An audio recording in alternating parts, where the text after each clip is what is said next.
자, 처음 코딩 안나 엘사와 함께하는 코드를 지금까지 쭉 진행을 했습니다. 지금까지 쭉 진행을 했었던 거 한번 다시 한번 보면은요.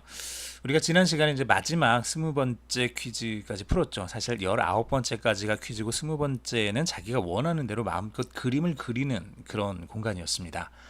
그것까지 하고 나면은 이게 축하합니다.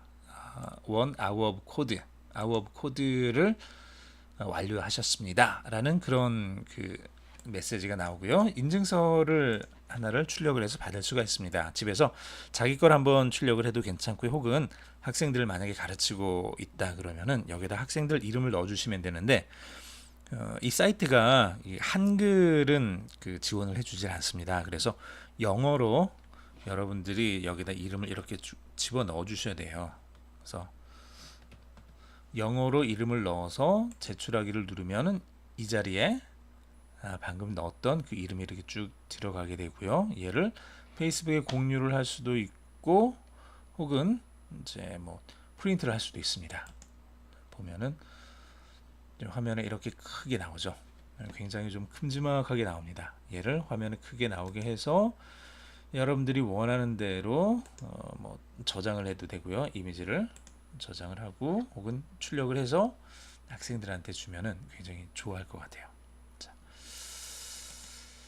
여기까지 해서 기본적으로 우리가 코드.org 아워 오브 코드 중에서 안나 엘사와 함께하는 그 코드 그 내용을 쭉 살펴봤습니다. 자, 지금까지 했었던 것들 그 내용들을 좀 다시 한번 좀 살펴보면은요.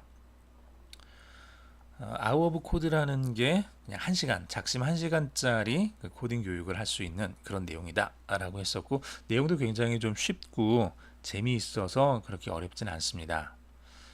자, 안나 엘사와 함께하는 코드 진행을 했었고요. 제가 지금 진행을 했었던 그 클래스의 이름입니다. 그래서 만약에 이 클래스에 등록을 하고 싶으면 여러분들이 학생 계정을 만든 다음에 그 맨 아래쪽으로 가면은 그 반을 등록할 수 있는 그 섹션 코드를 집어넣는 그 자리가 나오게 됩니다. 거기에서 mtc ddr이라는 거를 쳐서 넣어 주시면은 제가 있는 그 반으로 여러분들이 이제 들어오게 돼요.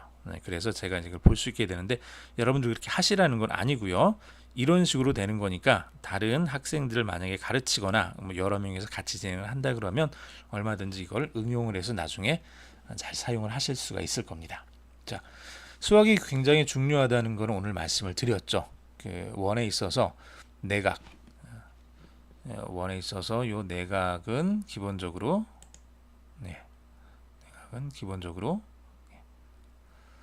360도가 됩니다. 그래서 이 360도가 된다는 걸 알고 얘를 몇 개로 나누느냐, 10개로 나누느냐, 뭐 36개로 나누느냐, 100개로 나누느냐, 이런 것들에 따라서 얼마든지 각도를 우리가 찾을 수가 있겠죠. 그리고 그 각도들을 어떻게 조절하느냐에 따라서 굉장히 다른 모양이 화면에 나오게 됩니다. 굉장히 좀 재미있는 기하학적인 모양들이 나왔던 걸 여러분들이 기억을 하실 거예요. 논리라는 게 굉장히 중요합니다. 프로그램 언어 자체에 대한 그런 내용들보다는 수학과 논리를 얼마나 우리가 잘 가지고 있느냐, 사실은 이게 굉장히 큰 재산인 것 같아요. 컴퓨터로 프로그램을 할 때 내가 전문적인 프로그래머가 된다 그러면은 화면에 드러나는 어떤 모양이라든지 뭐 색깔이라든지 뭐 그래픽이라든지 이런 것들을 신경을 써야 되겠지만, 그게 아니라 내가 하는 일 가운데서 컴퓨터를 활용을 하면서 컴퓨터를 가지고 내가 하는 일을 좀 더 효율적으로 할 수 있도록 만드는 그런 종류의 코딩을 한다 그러면, 그때 우리들에게 필요한 거는 우리들 자신이 하고자 하는 그 일에 대한 전문성입니다. 그 전문성은 수학과 논리가 빠질 수가 없어요. 수학과 논리가 그래서 굉장히 중요합니다. 컴퓨터를 배우고 프로그램을 배운다고 해서 수학이나 논리가 생기지 않습니다. 자, 이건 굉장히 중요해요. 여러분들이 프로그램 언어를 100개를 배운다고 해서 인공지능 그 AI를 만들어낼 수 있는 그런 논리력이나 수학적인 지식이 만들어지진 않습니다. 그거는 전적으로 수학과 논리학이에요. 그래서 이 부분에 대한 그런 공부들을 여러분들이 따로 하셔야 돼요. 대부분 자기가 원하는 어떤 학문 원하는 어떤 분야에 대해서 전문적으로 들어가게 되면 거기에서는 반드시 수학과 논리학이 나오게 됩니다. 접목될 수밖에 없어요. 그것들의 기본적인 지식들을 가지고, 그것들의 기본 베이스를 가지고 코딩을 접하게 되면, 코딩을 사용을 하게 되면 이 코딩은 굉장히 훌륭한 도구가 됩니다. 근데 그 기본 지식 없이 코딩만 알게 되면은 이 프로그램 지식은 사실은 별 의미가 없는 그런 지식이 될 수가 있어요. 그래서 가능한 여러분들이 수학적인 그런 지식들을 꼭 갖추기를 좀 부탁을 드립니다. 내용의 중요성. 그렇죠. 우리가 아까 그림에서 쭉 봤었던 것도 컨텐츠가 뭐냐에 따라서 달라지는 거죠. 원을 몇 개를 그리는 것, 원 그리는 건 굉장히 쉬워요. 원을 만드는 것도 쉽고 함수를 만드는 것도 쉽고 그림을 그리는 건 쉬워요. 그런데 그 원을 어떻게 그리느냐, 사각형을 어떻게 그리느냐, 선을 어떻게 그리느냐에 따라서 그 컨텐츠, 그 내용이 달라져요. 눈의 결정 모양이 될 수도 있고 아주 재미있는 그런 기하학적인 모양을 만들어낼 수도 있어요. 단순히 원 하나만 가지고도, 사실 원 하나도 뭐였죠? 한 칸 가고 오른쪽으로 1도 돌고 한 칸 가고 오른쪽으로 1도 돌고 그러면 원이 되는 거였죠.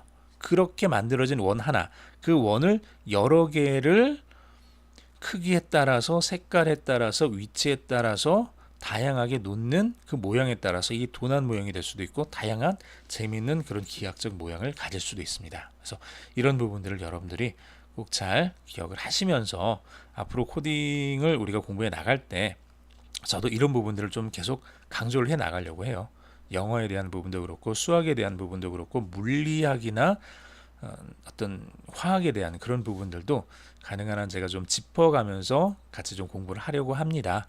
그래서 여러분들이 단순히 그 프로그래밍 언어에 대한 지식만을 배울 수 있는 그런 곳은 아니다라는 거 한 번 더 기억을 해주시고 다양한 것들을 익혀가면서 코딩이라는 것을 통해서 우리 실생활에서 내가 접할 수 있는 그런 여러 가지 환경 속에서 이것들을 어떻게 활용할 수 있을까라는 걸 계속 고민하면서 창조적으로, 창의적으로 나만의 방법으로 문제를 찾아내고 그 문제를 해결하는 그 그런 시도들을 다양하게 해보시기를 바랍니다. 오늘 여기까지 하도록 하겠습니다. 수고하셨습니다.